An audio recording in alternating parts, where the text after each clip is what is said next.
If you saw that Nog bracket at FPS, I think we might. There's a chance we might see something similar where he just goes through the CSS and says, "I think I'll go that one." You know? Yeah, definitely kind of in that similar vein. So let's see what he picks to set against Kumatora, though, because Ness traditionally not considered the best character, so I'd imagine most of his quote-unquote mains would do pretty well in this matchup. I'm interested to see who he goes. Yeah, we'll find out in a second here. I think we're gonna go right into it. Yep. Okay, so we're starting on Battlefield, and Stango's going Fox, which is his traditional. This was like his PM main when he first started playing PM. He's done a lot of good stuff with his character. Beaten DVD a lot, taking Kais with M5, so and the melee definitely solid, right? No, he's actually a melee Marth main, but he plays Fox in PM, which is kind of a typical melee player. A lot of them like to play Fox in this game. He's a little bit easier on the hands. And already, I mean, his tech skill looks immaculate. He's just kind of doing spacey things, but I'm a little bit surprised to see that we're starting on Battlefield. I feel like Ness would want a flatter stage where punishing is a little bit easier, but maybe the idea is just more room to kind of work with and maneuver around Fox. I don't know. Yeah, we didn't get the chance to see what the bans were for and who banned first, but interesting pick. Yeah. There's a lot of room for Fox to play with his levels here, and I think that's going to be an issue when you're trying to put that PK fire out, where he can hide the platforms and stuff and make it not really too threatening an option like that. Yeah, and we saw already. It was like a 10-second stretch in the first minute of this game where Stango just stood on the platform and didn't come down, and Kumatora didn't really seem to have an answer for it. So she is still alive, but. Oh, great edge cancel. Stango doesn't cover it, but he gets that back air, no problem. Even gets the first stock. Yeah, pretty cleanly too, 65%. I mean, spaces are generally kind of fragile, but that wasn't too much. I felt like he was mostly getting stray hits of damage and nothing really too big. Yeah, Anna hasn't really been able to open him up yet. So Kumatori's going to be looking for those bigger punishes, ideally off a grab or down air if she can get it. But right now, like you said, she's just been getting those stray hits, and you can't play that game against Fox. He just has better moves, better frame data. He wins the scrap game. Stango's positional play is just so good. Like, yeah, doing an excellent job of just keeping her from one corner to the other, but never giving Ness center stage. Yeah, just very polished edge guarding. Nothing too crazy on the punish, just good play. Shine Spike to center left stage, gets the grill and then the shine. Still not death. Saved by the PK Thunder. That was actually crazy there. Wow. And you can see that, I mean, that is, any one of those shines in Melee would have done it. But in PM, where Shine doesn't have set knockback, all it does is keep Ness off stage, and then eventually Stango did drop that edge guard. But still, he got on so much damage, and basically he's up a full stock, even though he's about to drop this one. Straight back air, up smash, nair. Any one of these moves can really just... Yeah, we'd be better off naming moves that wouldn't kill at 150 with Fox. So, up a clean stock now. So far, Stango looking great. He's just playing the positional game, and every time he's hitting Ness, he's getting so much damage and so much positioning for it. And I like the way that Kumatora is trying to control the center, but it's not really working with these plats. Stango's just dancing around her. You know, something that just dawned on me, I wonder if, I know Foxes like to use, beyond just racking up damage, Foxes like to use that the laser to set the stale Q, just so that they can get a little bit extra, squeeze a little extra juice out of the up smash, the nairs, etc. I wonder if they get absorbed, does that actually count as, you know, hitting? Is that resetting your move there? You know, that's a good question. I don't know, but if it does, that would be interesting. And either way, I mean, I think for Stango, it's not that big of a deal if those lasers do get absorbed, because they do such little damage. Great Shine Spike. That time he was able to send it under the stage, so even though the distance isn't that bad, that guy still got the job done. But yeah, I have no idea about the scaling. That's actually a really interesting idea for this matchup. It is there. Okay, this is is where you get your big spacey punishes. Let's see what we got. Yeah, and he misses the tech, and yep, that's the next classic. You miss one tech, and all of a sudden you hit death reset. It's over. So that's the first big punish we've really seen out of Kumatora, though, and we're going to need to see a lot more of those if she's going to make this a competitive set. Yeah, she's looking a little bit lost right now. It's just trying to throw stuff out, but I say that, and all of a sudden she's kind of starting to wake up. Gets the up throw forward, and nothing else you can really get there, and then yeah. But still, I mean, that was a 0 to 70. All it takes is another one of those, and this is your last stock game. Don't sleep. Yeah, it's still Ness punish game, and Stango is still playing Fox, so anything's on the table, despite how rough the start of this game was. And now we can see, I mean, Stango is clearly taking this a little more seriously, and just back to those flats. You know, he's playing with his levels. His levels vertically, it's really hard for Ness to do anything, especially with that slow double jump. Like, what's he gonna do when he's up there? No, exactly, yeah, and it's not, I mean, Fox is so fast, it's not even, like, if I'm a slower character and I'm flat camping Ness, they can maybe threaten with, like, up B or something. Can't do that against Fox.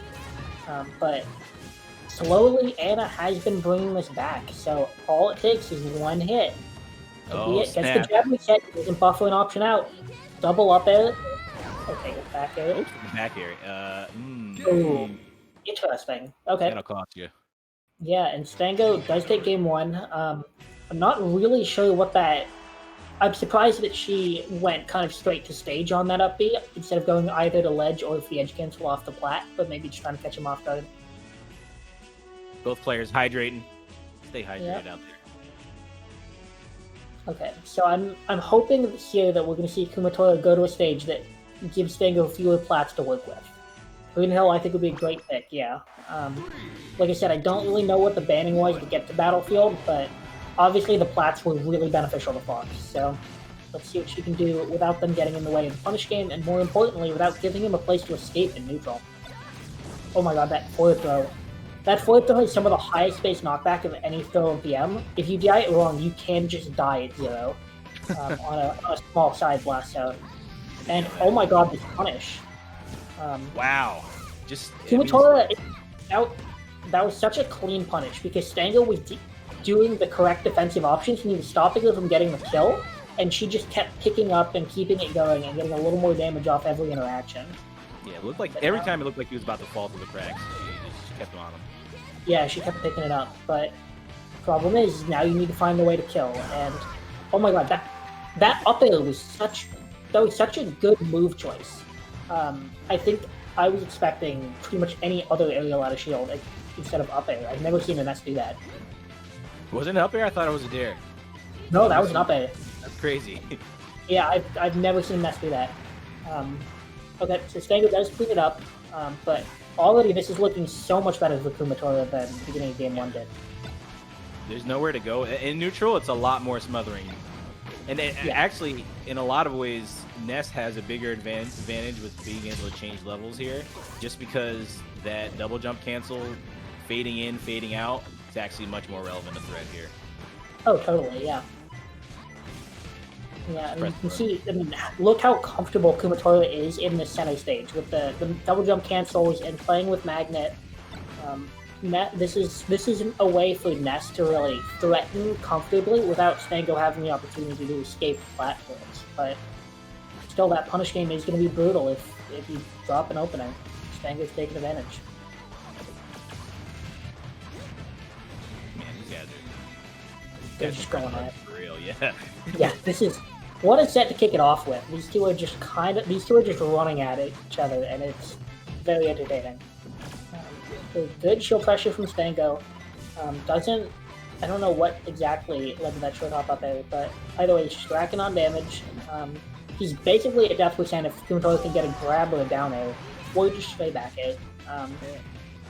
But either way, solid lead. Another edge guard spot. Ooh, actually double jumps into that. Yeah, and that was unfortunate. Yeah, she actually saw the eye roll on that one. She was like, yeah, I don't know why I did that.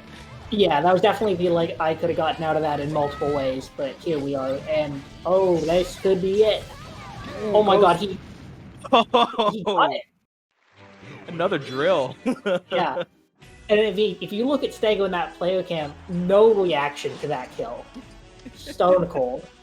Yeah, I mean, Ness down there, not a lot of options he got.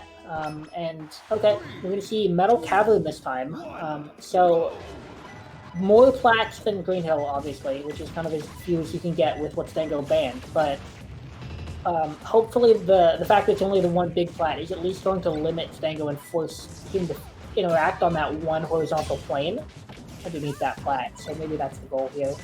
I did think that the platforms were kind of helpful in Kumatora's punish game, like way back in that Battlefield set. Like once you started to get going, it didn't look like there was anywhere to go, anywhere to run for Stango. But yeah, because she was daring onto those tiny platforms, and if he missed the tech, there was nowhere to go. It would be very easy for her to follow up with a jab reset or another down air. And I think that was kind of the big thing she got out of it, but she just wasn't getting enough of those openings to make it worth it. You know, it's crazy how Stango's doing this with Butcher Fox. Yeah, Fox, bottom 5 in the game, and Stango's out here putting in work. Maybe one day he'll prove that Fox is a mid-tier. Low tier mains, rise up, please. Yeah. But this is brutal. I mean, Stango, it's no surprise he's coming out the gate swinging for this tournament, but just such an impressive showing for someone who, you know, a year ago, 2 years ago, was a melee player who kind of played PM on the side, and he's showing that he's so much more than that over the last few months. Yeah, I mean, people in New York were saying Stango's probably one of the best in the world. He's probably top 10 potential, but I mean, obviously he didn't have any results backing that up, especially when the one or two events he did show up at kind of got a little cheese and out of bracket a little early. But I mean, now we're seeing awakened Stango. Yeah, and I mean, I think also just the fact that now he has this character pool that's more than Fox goes a long way too, because it means that he's less likely to get, you know, cheesed or, you know, if he finds himself losing to someone who is largely just benefiting off edge goads and stuff like that, he can go a character that's a little bit more consistent as opposed to being stuck on Fox. But he's got his own cheese. He's got his own little stuff to throw back. But right now, no need for counter picks. The Fox is looking great here in Game 3. He's going to drop that one, but he needs one more stock, and with the punish game and the edge guarding we've seen, it could just be one opening that ends the set for Kumatora. Yeah, you know, in Salty Splatoon, Stango didn't drop us a game for up until I think it was Grands. Up until Grands, yeah. He's entered a variety of net play tournaments. I think I've seen him drop one set total, which was to Morse, who he then proceeded to destroy in Grands and at the next tournament. Yeah. So, yeah, very solid. Also, very good at adapting, like I said. I mean, even the people who have taken sets in games in the past, he does great against in future sets. I don't know if these two have actually played before, but they were both in the brackets, in both brackets of Salty Splatoon. Yeah. I just don't know if Kumatora made it to him in winners, because obviously Stango wasn't in losers. But either way, I mean, this is doable. Yeah, I mean, pressing a lot of buttons, but you kind of need to hit him, unfortunately. Air dodge is kind of the only option though when you're that close to the stage, because Fox can just short hop back or ledge hop back air if you see that up B come out. But unfortunately, that same option also works when they air dodge. So Stango kind of had all options covered on that one.